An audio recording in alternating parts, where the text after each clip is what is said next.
Hello traders, welcome to my YouTube channel Trade with Aditya. I hope you all are doing great. ये आपके सामने bank Nifty का chart है 5 minute का।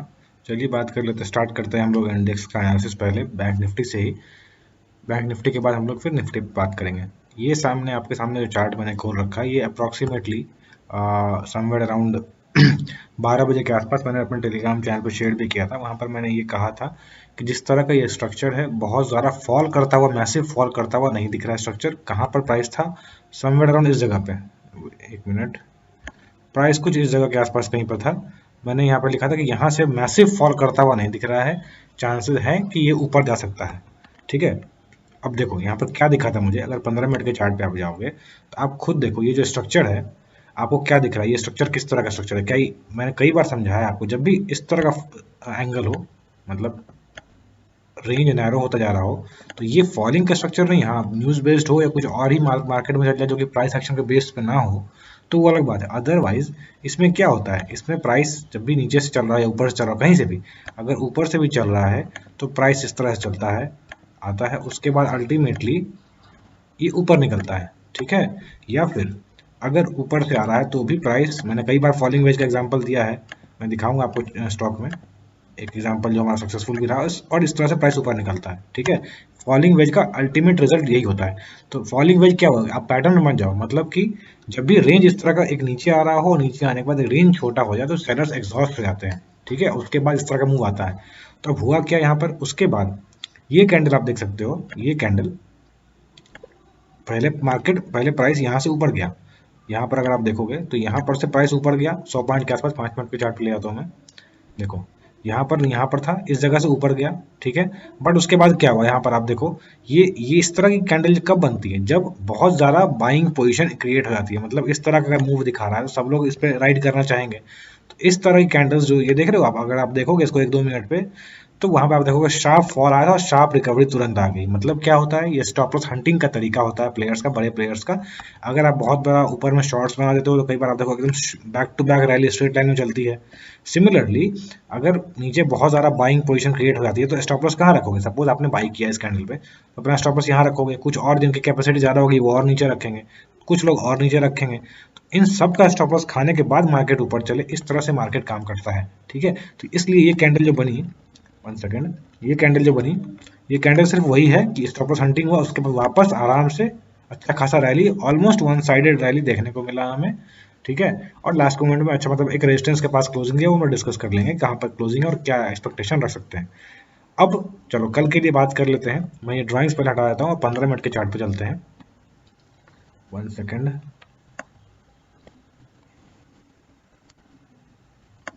यहाँ पर आप देखो, यहाँ पर आप देखो ये जोन्स तो पहले के चार्ट्स में बने हुए थे। अब यहाँ पर आपको देखना क्या है, इसको अगर मैं जूम आउट करूँ, पहले तो आप यहाँ पर एक चीज़ देखो, आप स्ट्रक्चर अगर आप देखोगे, और स्ट्रक्चर अगर आपको ऐसा नहीं दिखता तो मैं आपको लाइन चार्ट पे दिखाता हूँ। इसको लाइन चार्ट पे ले जाओगे तो आपको क्या दिख रहा है, ये आप गौर करो, ये this is somewhat similar to head and shoulder, right? इसमें कोई कंफ्यूजन नहीं होना चाहिए।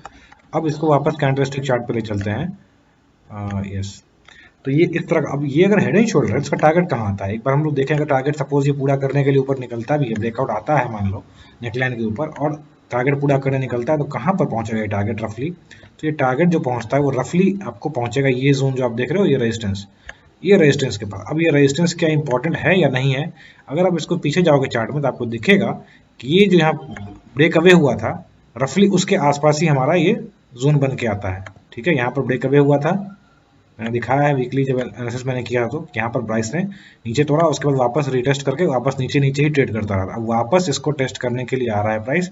अगर ये इसको सस्टेन कर लेता है तो चांसेस है कि आने वाले 2-3 दिनों में, एक दिन में तो इतना बड़ा मूव जनरली मुश्किल होता है, वैसे 700-800 पॉइंट 900 पॉइंट कोई बड़ी बात नहीं है अगर मोमेंटम रहे तो, बट येट एक दिन में, और खासकर एक्सपायरी के पास थोड़ा मुश्किल होता है। तो अगर इसके ऊपर ये जो अभी जो क्लोजिंग दिया, इसके ऊपर अगर सस्टेन कर जाता है तो chances are very high that it will come to 36,800 36,900, and उसके बाद कुछ लोगों के स्टॉप लॉस इस गैप के पास पड़े होंगे जिन्होंने शॉर्ट कर रखा होगा। चांसेस, सपोज देखो यहाँ पे समझने की बात है कि अगर आपने यहाँ पर शॉर्ट किया तो आप स्टॉप लॉस इसके ऊपर रखोगे, गैप के पास रखोगे, गैप के बीच में रखोगे, या फिर स्विंग हाई के ऊपर रखोगे जिनके पास ज़्यादा कैपेसिटी है। तो मार्केट जब स्टॉप लॉस खाने के लिए आएगा तो मार्केट सिर्फ क्या इसका स्टॉप लॉस खाएगा? नहीं, मार्केट जब इस तरह से आएगा, बहुत ज़्यादा शॉर्ट्स बिल्डअप अगर हो जाएंगे, उस केस में मार्केट लंबा अच्छा खासा मूव दिखा सकता है। ठीक है, ये बात आप ध्यान रखना, आने वाले 2-3 दिनों के लिए मैंने बताया। अभी कल के लिए हम लोग डिस्कस कर लेते हैं। 1 सेकेंड। अभी देखो, इसी रेजिस्टेंस के पास इसने अपना स्टॉप लिया है, होल्ड किया है। अब यहाँ पर इसके पास जिस तरह से अगर आप SGX निफ्टी को देखोगे तो वहाँ दिख रहा है कि ऑलमोस्ट 150-170 पॉइंट्स का गैप अप हो सकता है अभी के हिसाब से। हो सकता है कल को ये गैप वापस नीचे आ जाए, मतलब कि मूवमेंट कम हो जाए और नीचे आ जाए प्राइस। बट पॉसिबिलिटीज क्या क्या है कि यहाँ पर जो शॉर्ट्स बिल्डअप होंगे ना, अब उनको खाने के लिए मार्केट और ये गैप फिलअप करने के लिए मार्केट आराम से आ सकता है। अगर निफ्टी में 100 पॉइंट्स ऊपर का गैप अप होता है तो फिर बैंक निफ्टी यहाँ नहीं रुकेगा, बैंक निफ्टी कुछ इस जगह के आसपास रुकेगा, क्योंकि यहाँ पर जितने लोगों के स्टॉप लॉस होंगे इस जगह पे या इस जगह पे, सबका स्टॉप लॉस एक बार में खाएगा, उसके बाद ऊपर आ सकता है। ठीक है ना, ये बात आप ध्यान रखना। तो आपको करना क्या है अब कल के लिए? अभी पहले ये गैप आप मार्क कर लो। अगर किसी कारण से सपोज इसके आसपास ही खुलता है, इस जोन में ही खुलता है, तो आपको यहाँ एंट्री नहीं लेनी है बाइंग के लिए। इस जगह पे एंट्री नहीं लेनी है। अगर फ्लैट खुलता है इस जगह से, यहाँ एंट्री नहीं लेनी है। चांसेस आर हाई कि इस जगह पर थोड़ा टाइम बिताने के बाद ऊपर निकल सकता है, या फिर अगर ऊपर निकलता है तो फिर यहाँ रिटेस्ट करके फिर ऊपर निकले। ठीक है, एक पॉसिबिलिटी मैंने डिस्कस किया अभी। यहाँ इस जोन में आपको एंट्री नहीं लेनी, याद रखना, बाइंग के लिए। अगर यहाँ से रिएक्शन मिलता है तो आप आराम से इस लेवल के लिए शॉर्ट करना, ज़्यादा लंबा शॉर्ट मत करना, क्योंकि मोमेंटम ऊपर की ओर चलने का दिख रहा है हमें। ठीक है, अब अगर ऊपर खुलता है, सपोज जैसा मैंने कहा कि स्टॉप लॉस खाने के लिए इस जगह कहीं पर भी, मैं रफली मार्क कर रहा हूँ 36,300 के आसपास खुलता है, तो इतने बड़े मूव के बाद यहाँ से अगर ये 500-600 पॉइंट का मूव आ जाएगा तो एक बार पॉसिबल है कि नीचे आए। कहाँ तक नीचे आ सकता है? इस लेवल पे आ सकता है। क्यों? क्योंकि ये गैप इंपॉर्टेंट है। अब ये हो सकता है यहाँ पर सपोर्ट की तरह काम करे, लेकिन ध्यान रखना इस बात को, आप पूरा टाइम राइड करने के लिए मत बैठना। अगर यहाँ से शॉर्ट होता है तो आप क्विकली टारगेट बुक करके निकल जाना। ठीक है, यहाँ पर सपोर्ट ले सकता है या फिर यहाँ सपोर्ट ले सकता है, which will be a healthy sign. अगर गैप अप इस जगह पे कहीं होता है और यहाँ पे सपोर्ट लेता है तो ये एक हेल्दी साइन होगा ऊपर चलने के लिए, और चांसेस बढ़ जाएंगे कि ये टारगेट भी हिट करे हमारा 36,800 का। ठीक है, अगर इसके ऊपर निकलता है तो मेरा पर्सनल कॉन्फिडेंस नहीं रहेगा। अगर गैप अप खुल के इसके ऊपर निकल जाता है तो मेरा कॉन्फिडेंस ब्रेकआउट पे नहीं रहेगा। मेरा कॉन्फिडेंस कहाँ रहेगा? एक बार रिटेस्ट करने आए और उसके बाद चले, that will B best. But क्योंकि इतना बड़ा मूव कर लेगा तो फिर यहाँ से वापस चले, इसके लिए थोड़ा कॉशियस रहना यहाँ पर, कि तुरंत इतना बड़ा 500-600 पॉइंट करें और वापस कंटिन्यू कर दे रैली और दिन भर के लिए, वो थोड़ा मुश्किल हो सकता है। अगर इस तरह का गैप अप आ जाए तो चांसेस बढ़ जाते हैं कि मार्केट फिर साइडवेज हो जाए, क्योंकि फिर मोमेंटम जो उसको राइट, जिसको खींचना है, जो बड़े प्लेयर्स को खींचना है प्राइस, वो तो उन्होंने प्रॉफिट बुक कर लिया या फिर यहाँ पर रोक दिया कि चलो भाई हमारे पैसे आ गए, अब कुछ दिन बाद फिर चलेंगे या एक दिन बाद चलेंगे। तो हो सकता है एक बड़े मोमेंटम के बाद प्राइस, ऐसे भी प्राइस अगर चलता है तो लगातार तो ऐसे नहीं चलता, प्राइस चलता कैसे है, थोड़ा होल्ड करेगा, पुल बैक देगा, फिर ऊपर चलेगा। तो हो सकता है एक बड़े मोमेंटम के बाद अगर यहाँ इस जगह पे कहीं आता है प्राइस तो एक बार होल्ड करे, देयर आफ्टर यहाँ तक की रैली स्टार्ट करे अपनी। ठीक है, अगर पुल बैक आता है तो इसका घबराना नहीं है, that will be a good sign कि यहाँ तक का रैली वापस रिज्यूम कर सकता है रेस्ट करने के बाद।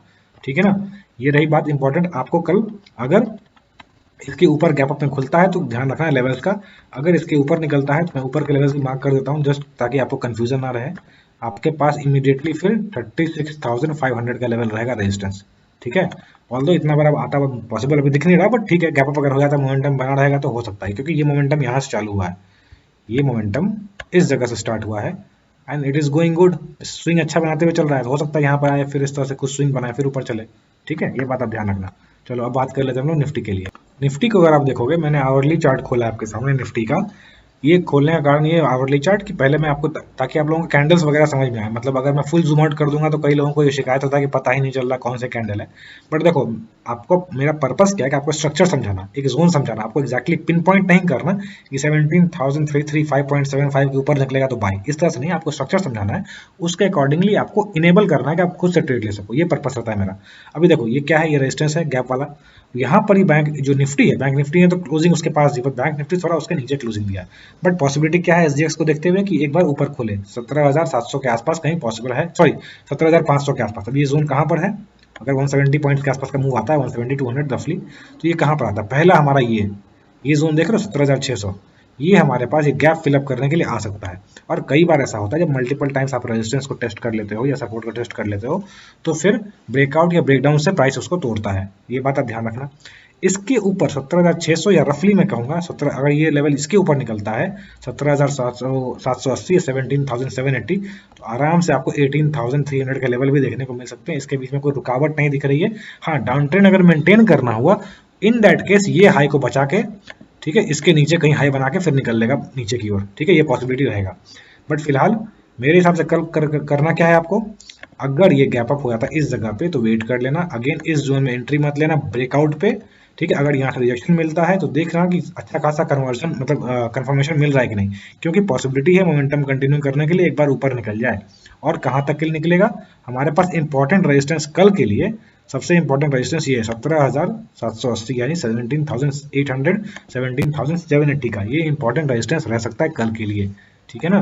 तो इसको आप ध्यान रखना, अगर ऊपर निकलता है तो बाई करना, अगर यहाँ से रिजेक्शन मिलता है या टाइम बिताता है तो फिर नीचे की ओर अगर आने लगे तो छोटे पॉइंट्स के लिए काम कर, क्योंकि मोमेंटम क्या है, मोमेंटम है ऊपर की ओर, मोमेंटम है ऊपर की ओर, तो आपको शॉर्ट अगर करना है तो छोटे टारगेट के लिए करना है। अगर आप बाई करते हो तो वहां पर ठीक है, अदरवाइज शॉर्ट करना है तो ऐसी जगह पर करना है जहाँ पर रिस्क कम हो और आपको टारगेट क्विकली बुक करके निकल जाना है, ठीक है ना। ये बात ध्यान रखना। ऊपर के लिए मैंने बता दिया, नीचे के लिए जब तक ये लेवल नहीं टूटता है, ये लो 17,000 का कन्विंसिंगली क्लोजिंग नहीं देता है 15 मिनट के चार्ट पे या 5 मिनट कन्विंसिंगली, तब तक आपको शॉर्ट तो बिल्कुल भी नहीं करना। हाँ, जिनको रिस्क लेना है उनको मैं मतलब जो रिस्क टेकिंग ट्रेडर हैं उनके लिए मैं बता दूं, ये लेवल जो आज का लो है रफली, इसको मान लो 17,240 के आसपास, अगर ये टूटता है तो फिर यहाँ इस जोन के आसपास का लेवल आ सकता है, विच इज अराउंड 17,160 150 का। ये ध्यान रखना, आप यहाँ तक का लेवल आ सकता है। इसको मैं ग्रीन से मार्क कर देता हूँ ताकि किसी को कंफ्यूजन ना हो। यहाँ तक का लेवल आ सकता है, और अगर ये टूटेगा कब, ऊपर से चलते हुए गिरते हुए अगर आता तो फिर यहाँ तक का लेवल भी आ सकता है। ये जोन आप देख रहे हो 17,060 एंड देयर आफ्टर 17,000, ठीक है। ये पॉसिबिलिटी मैंने बता दिया। और पुल बैक अगर आता है तो उसके परेशान नहीं होना, pull back will be a good sign, ताकि मार्केट ऊपर चलने के लिए तैयार हो रहा है, रेस्ट कर करके आराम से चल रहा है, यानी थकने के चांसेस कम है, गिरने के चांसेस, बड़े फॉल के चांसेस कम हो जाते हैं इससे, ठीक है ना। ये सिंपल बात थी, मैंने बता दिया आपको 30 मिनट्स पे बताया मैंने अपसाइड का। यहाँ देखो अपसाइड का मैंने बता रखा है, एक सेकेंड, इसको अगर इसको ऐसे कर ले और फिर देखो, हाँ अपसाइड के ये लेवल्स हैं, ये लेवल तो टूटना ही चाहिए। अगर इसके बीच कहीं खुल जाता है, इस जगह पे कहीं खुल जाता है और यहाँ हॉल्ट करता है तो ब्रेकआउट पे एंट्री ले सकते हो। अदरवाइज अगर इस मेरे हिसाब से अगर यहाँ रुक गया निफ्टी तो फिर चांसेस है कि एक बार नीचे पुल बैक करके फिर ऊपर निकले, इसके लिए तैयार रहना। यानी इस जगह पे अगर टाइम बिताता है और ज़्यादा पुल बैक नहीं दिखाता है तो ब्रेकआउट पे एंट्री लेना सेफ रहेगा। अगर गैप अप होता है, जैसा हम डिस्कस कर रहे हैं एसजीएक्स के हिसाब से, अगर एसजीएक्स को फॉलो करते हुए गैप अप होता है तो देख लेना यहाँ से प्रॉफिट बुकिंग आ सकती है। बट ट्रेंड नीचे की ओर नहीं है तो ज़्यादा लंबा टारगेट के लिए वेट मत करना। हो सकता है प्राइस यहाँ पर थोड़ा टाइम बिताए, आप यहाँ शॉर्ट करो और टारगेट आप यहाँ तक का रखो, बट उससे पहले ही प्राइस इस जगह से ही वापस ऊपर निकल ले। इस चीज़ के लिए तैयार रहना, माइंड मेकअप करके रखना कि हमें क्विकली टारगेट बुक करना है, ठीक है ना। चलो, this was it trader. I hope आपको ये एनालिसिस जो इंडेक्स का मैंने किया आपको समझ में आया हो, फायदा लगता हो, मतलब इससे आपको कुछ फायदा मिलता हो, पसंद आता हो। और रही बात स्टॉक्स की, तो कुछ स्टॉक्स मैंने फिल्टर आउट किए हैं, ब्रेकआउट स्टॉक्स, तो लेट नाइट में मैं उसका चार्ट्स वगैरह शेयर कर दूंगा शॉर्ट वीडियो बना के। तो आप टेलीग्राम चैनल पर अगर नहीं हो तो टेलीग्राम चैनल का डिस्क्रिप्शन में लिंक मिलेगा, आप वहां जाकर मुझसे जुड़ सकते हो ताकि कोई भी अपडेट्स आपसे मिस ना हो। If you like this video तो इसको शेयर करें अपने दोस्तों के साथ भी, और इसको लाइक करें ताकि यूट्यूब का एल्गोरिथम इसको मैक्सिमम लोगों के साथ ऑटोमेटिकली दिखाए। And if you are new to my channel तो kindly subscribe my channel, subscribe button के पास बेल आइकन, इसको हिट कर दीजिए ताकि कोई भी अपडेट्स आपको मिस ना हो। चलो, thank you for watching and keep learning traders.